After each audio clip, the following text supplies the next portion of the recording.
কৃষকের পাশাপাশি তো বিভিন্ন জায়গায় যায়, কন্টেন্ট ক্রিয়েট করি। হয়তো কোনো জায়গায় গেছি, একটা সেলফি নিছি, দেখা গেছে পিছনে, তখন বিগত ওটা তো অনেক আগের ছবি। ওই সময় তো প্রত্যেকটা অফিস আদালত সব জায়গায় তো ওই সময়কার প্রধানমন্ত্রী তাদের ছবি থাকতো। ওই ছবিটা হয়তো ফেসবুকে আছে, সেইটা নিয়েই অনেক লেখালেখি হইতেছে।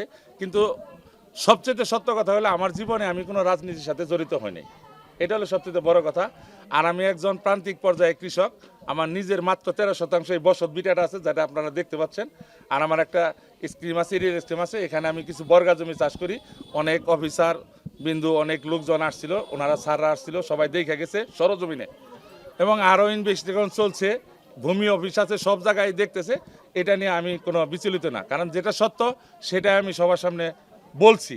এতে যদি আমার কোনো অপরাধ হয়ে থাকে তাহলে আমি অপরাধী। কন্টেন্ট ক্রিয়েট এটা তো শখের বসে সবাই করে, যে কৃষিকাজের পাশাপাশি করে। ওই হিসাবে আমিও করি, প্রতিদিন যে কাজগুলো করি। কেউ একখানে মাছ মারতেছে, ভিডিওটা তুলে দিলাম। একটা বাচ্চা খেলা করতেছে, ওইটা তুলে ধরলাম। একটা বাচ্চা খেলা করতেছে, তুলে ধরলাম। নিজে একটা ছন্দে ছন্দে কথা বললাম, কিংবা একটা গান ভিডিও করে চালাম।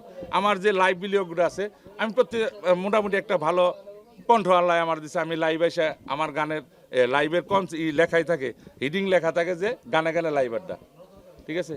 এখন এটা যদি আমার কৃষক হিসাবে কেন আমি কন্টেন্ট ক্রিয়েট করি, কেন আমি চকচকা পরিষ্কার পরিচ্ছন্ন পোশাক আশাক পরি, এটা যদি অপরাধ হয় তাহলে তো অপরাধী।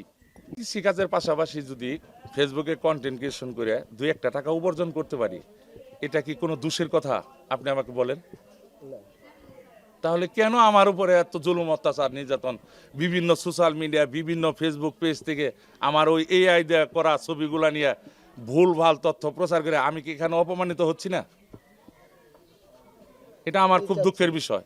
আমি চাচ্ছি যে বর্তমান সরকার আমার বিষয়টা ফুল তদন্ত করে, যদি আমি দোষী হই তাহলে আমাকে সাজা দেক।